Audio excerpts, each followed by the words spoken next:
नमस्कार दोस्तों, आज के इस वीडियो में मैं आप सभी के लिए पापांकुशा एकादशी का व्रत कथा लेकर आई हूँ। इस कथा के अनुसार एक बार कुंती पुत्र अर्जुन भगवान श्री कृष्ण से कहने लगे कि हे जगदीश्वर, अश्विन माह के कृष्ण पक्ष की एकादशी का क्या नाम है तथा इसके व्रत का क्या विधान है, इसका व्रत करने से किस फल की प्राप्ति होती है, कृपया यह सब विधान पूर्वक कहिए। भगवान श्री कृष्ण कहने लगे, हे कुंती नंदन, अश्विन माह के शुक्ल पक्ष की एकादशी का नाम पापांकुशा एकादशी है। इसका व्रत करने से सभी पाप नष्ट हो जाते हैं तथा व्रत करने वाला अक्षय पुण्य का भागी होता है। अश्विन शुक्ल एकादशी के दिन इच्छित फल की प्राप्ति के लिए भगवान विष्णु का पूजन करना चाहिए। इस पूजन के द्वारा मनुष्य को स्वर्ग लोक की प्राप्ति होती है।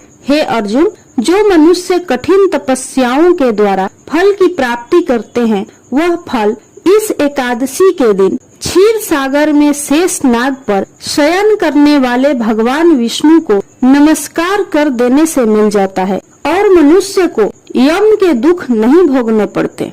इस दिन मनुष्य को पापों से बचने का दृढ़ संकल्प करना चाहिए। भगवान विष्णु का ध्यान स्मरण किसी भी रूप में सुखदायक और पाप नाशक है, परंतु पापांकुशा एकादशी के दिन प्रभु का स्मरण कीर्तन सभी क्लेशों व पापों का शमन कर देता है। पापांकुशा एकादशी व्रत कथा के अनुसार प्राचीन समय में विंध्य पर्वत पर क्रोधन नामक एक बहेलिया रहता था।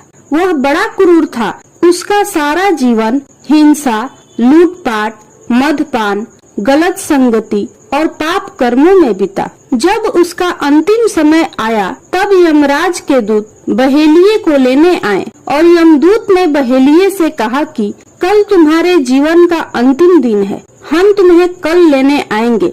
यह बात सुनकर बहेलिया बहुत भयभीत हो गया और महर्षि अंगीरा के आश्रम में जा पहुंचा और महर्षि अंगीरा के चरणों पर गिरकर प्रार्थना करने लगा, हे ऋषिवर, मैंने जीवन भर पाप कर्म ही किए हैं। कृपा कर मुझे कोई ऐसा उपाय बताएं जिससे मेरे सारे पाप मिट जाएं और मोक्ष की प्राप्ति हो जाए। उसके निवेदन पर महर्षि अंगीरा ने उसे अश्विन माह की शुक्ल पक्ष की पापांकुशा एकादशी का विधि पूर्वक व्रत करने को कहा। महर्षि अंगीरा के कहे अनुसार उस बहेलिये ने यह व्रत किया और अपने द्वारा किए गए सारे पापों से छुटकारा पा लिया और इस व्रत पूजन के बल से भगवान की कृपा से वह विष्णु लोक को गया।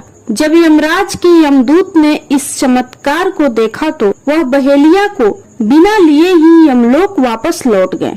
बोलिए श्री भगवान विष्णु की जय। यदि आपको यह कथा अच्छी लगी हो तो कमेंट बॉक्स में भगवान विष्णु की जय जरूर लिखें।